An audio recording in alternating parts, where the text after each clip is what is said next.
A very good evening and welcome to this program. This is the Limelight and my name is Sima Apollo.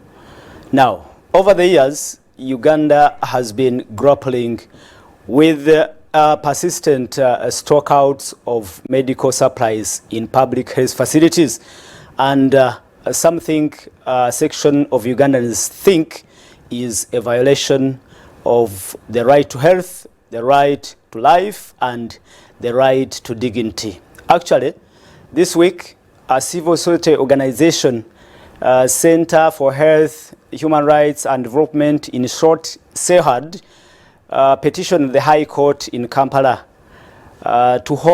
seeking to hold the Attorney General and the national medical stores liable for failure to ensure timely distribution and delivery of medical supplies to Ugandans. And every time there is a stockout, lives at risk, and especially to people who are in urgent need of essential medicines on daily basis. And that is why I want to connect with an expert. Possibly we talk about how we can mitigate and avoid scenarios like this stockout that we are experiencing now. Let me connect with Dr. Ekwaru Obuku, and Obuku is a Ugandan physician. He is a researcher, an academic, and health policy expert. And welcome to the program. Let's go straight to my first question. I will ask you, what do you think are the consequences associated with the stockouts of essential medical supplies in Uganda's hospitals? Yes, of course, there are a number of issues we need to talk about. As you know, Uganda's health system is one of the better health systems in Africa. You will be surprised that life expectancy at birth has improved from less than 45 years to over 60 years in this regime. This regime has been the only one many of us have known.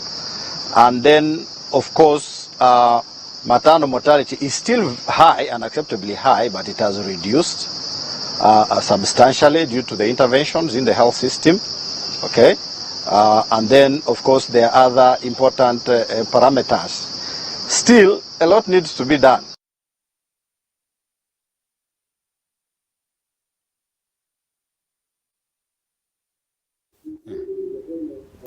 Okay, we'll be again connecting with Dr. Ekwaru Obuku, and we are looking at a very sensitive issue, a matter of life and death when public health facilities run out of medical supplies. And he's back. Let's talk about the consequences of such a scenario where we have a medical supplies stock out in this country. The internet is not stable. Maybe that's part of the problem of a low-income country. Anyway, as I was saying, we have to look at where we came from. Life expectancy at birth has moved from less than 45 years to now more than 63 years, okay? And then issues like maternal mortality have substantially reduced. They are still very high. Mothers who die, unacceptably high, over 10. In a day die from avoidable circumstances. Immunization has gone high. Okay, I'm talking about the traditional vaccines, not necessarily the COVID vaccine, which is good because child survival has also improved at 5 years. And these are positives. Now, how do we sustain these gains? Government has proposed a policy where we use a tax-based system to finance the public health services or the public medical services, going to hospital. And this system has its strengths, okay, because the citizen only pays tax, like the NHS in the UK, okay, and then you go to a hospital and get this service. But there are challenges. One, the budget is not enough to cover the estimated or the anticipated burden of diseases. Now we are having an increase in non-communicable diseases. Hypertension, that is blood pressure, blood sugar, diabetes, and the cancers have just erupted. That's one. Two, there is also an ongoing burden of, for example, an outbreak or epidemic of malaria, you know, it's more than it used to be, leave alone a COVID which decimated part of our systems. The population is also growing, okay? However, the budget of the Ministry of Health is not growing proportionally, perhaps because the economy is not as healthy as it used to be. So, how has the health sector been financed? One, by the private citizen. The Ugandan is forking more than 40% of what they need to seek medical care in Uganda. Okay, so even if you go to a government hospital, all right, the doctor may see you, you may have to pay for the lab test, you may have to pay for the medicine. Okay? So, what is the government doing? Government is saying they can pay the tax, they can give the medicine, but it's not enough. At the same time, government needs to appreciate that it is not possible for government to supply everything, and therefore arrange a mechanism where the citizen also contributes. Okay, the working citizen. Then the citizen who is not able to work, for instance, young children, okay, for instance, the elderly, those who have retired and, you know, have served this country, okay, or even young adults who are unemployed. If we have a mechanism of identifying that, then we pay them. We pay for them, sorry, through a mechanism of free care for them. But for us who are working, we can make a contribution to this in an organized way. After all, anybody now who goes to a government facility pays something, okay? Not necessarily to the healthcare worker, which is unacceptable, but when the medicine is not there, they have to buy it, and that is why you are seeing pharmacies and drug shops springing up around the government hospitals. So what needs to be done way forward? Government needs to go back to the drawing board and bring out the National Health Insurance Scheme Bill, which has taken now over 35 years, since 1987. Okay? The Professor Wari report. And the challenge has been the manufacturers have persuaded the president that it will cause an increase in the cost of production the way that scheme was designed. So it needs to be redesigned so that there is a win-win among those who are producing, or the manufacturers, and also the politicians who have to get votes from the people, and they don't want to appear as if they are making a tax, an additional tax to the people. And of course that especially goes with the president, who is very concerned about the citizens who are not in the monetary economy. What is the other bottleneck? The other bottleneck is the perception that if you pull this money together,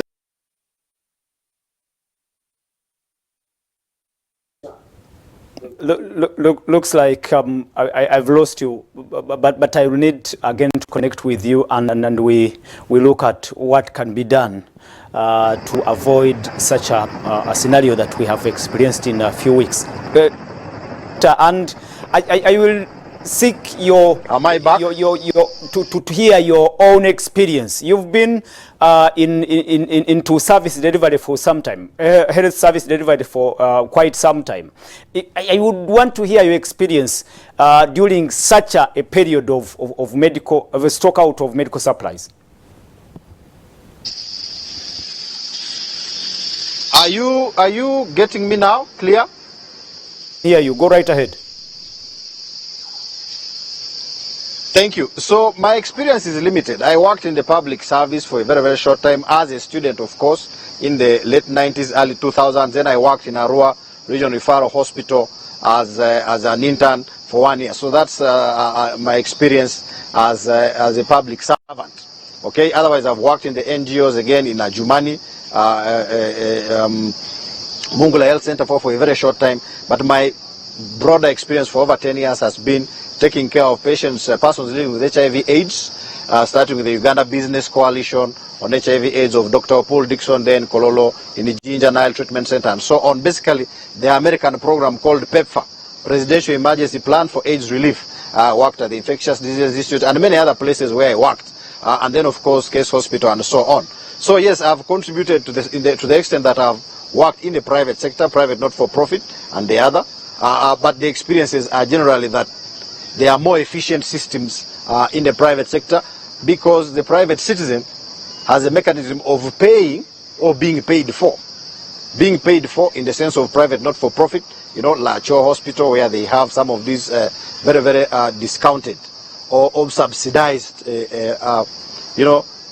medical.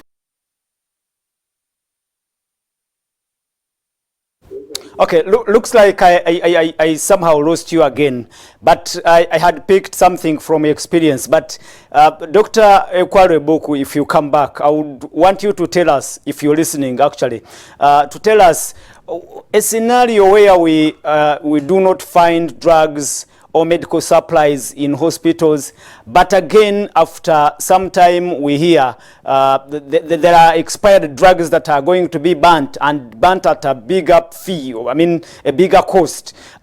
How does that come? Because you must have experienced that. You must have some information about how that scenario comes up, and that's exactly what I would want to hear from you when, if at all there could be an opportunity to hear from you again. Dr. Ekwaru Obuku is a Ugandan physician. He is a researcher, an academic, and health policy expert. You are back, and Dr. Ekwaru Obuku, I was asking if, I mean, if in a scenario where we experience shortages of drugs, but again after some time we have to spend a lot of money to ban and to ban expired drugs. How does that come up? That comes up in the situation of planning. Of course, there has been great improvement by the national medical stores. They have digitized the system, okay? And the government of Uganda has digitized, the Ministry of Health has digitized the system of how procurement is done, all the way from the lowest health facility. But there needs to be better efficiency. The planning needs to improve. So that's a planning and a managerial issue. The bigger issue is the health financing issue. How do we purchase these medicines? Right now it's the government struggling through taxes. There are inefficiencies there, corruption and so on in the procurement process, okay? This is covered in the PPDA Act, and you can see, every now and then these cases coming up. Disappearance of medicine, procurement inefficiencies, and so on. However, the private citizen needs to participate in an arranged way. Right now, the private citizen in a government facility is participating in the purchase of these drugs informally. How?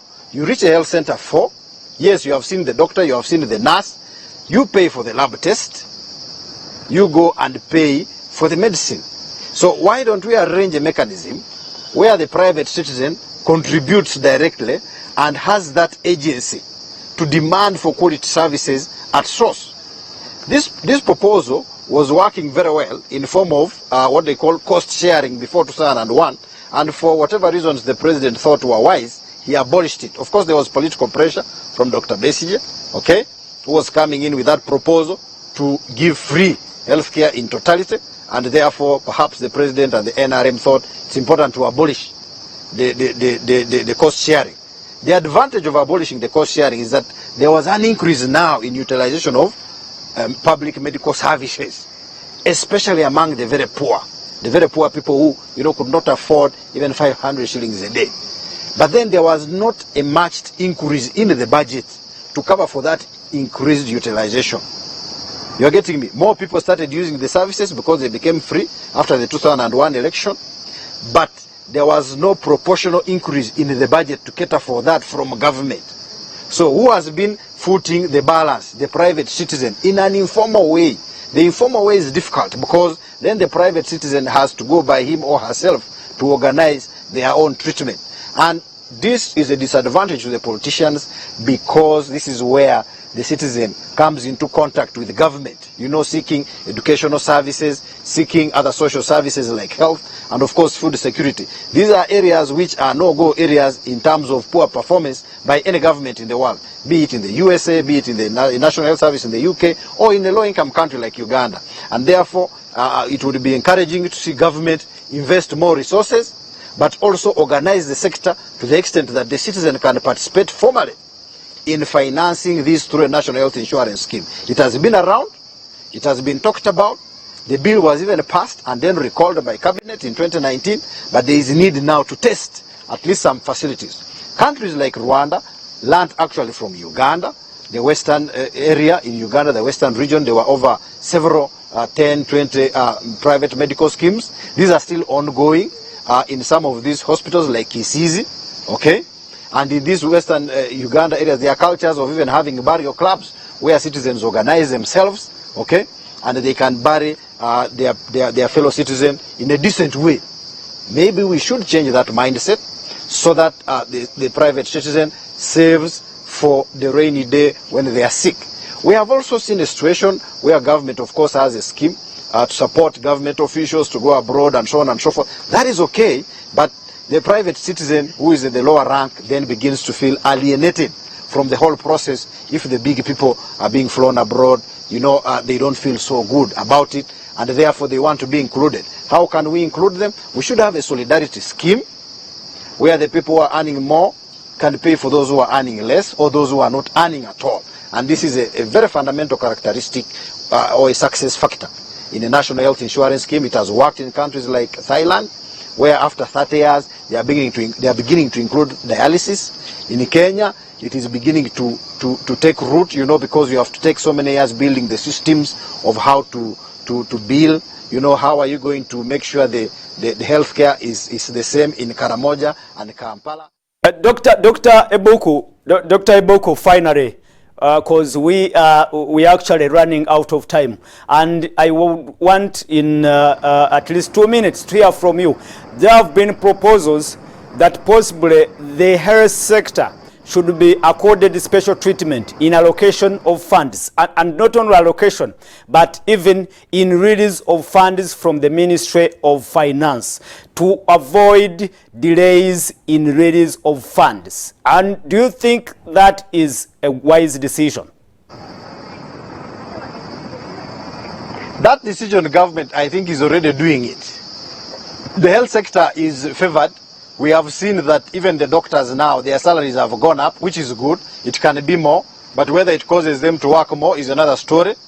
But the fundamental change, because simply increasing money from government may not bring the desired result, where the citizen is able to have the agency to ask the hospital director for accountability. If you're in Mubende Hospital, for instance, to what extent does the citizen in Mubende reach the director of the hospital and say, money I was released from government, I need to see medicine here? To what extent can that happen? That arrangement can be changed if the citizen, the private citizen, makes a direct organized contribution beyond the indirect one through taxes, through a national health insurance scheme. Right. Thank you so much. Thank you so much, Dr. Ekwaru Obuku. Thank you so much for your time. And Ekwaru Obuku is a Ugandan physician, a researcher, an academic, and health policy expert. And we've been looking at the persistent stock out of medical supplies in Uganda and how we can go about it. And Dr. Ekwaru Obuku proposes that a health insurance scheme for all Ugandans is a solution to all these challenges. My name is Simapolo. We'll catch up again next Friday. Let me wish you a splendid weekend and say bye-bye.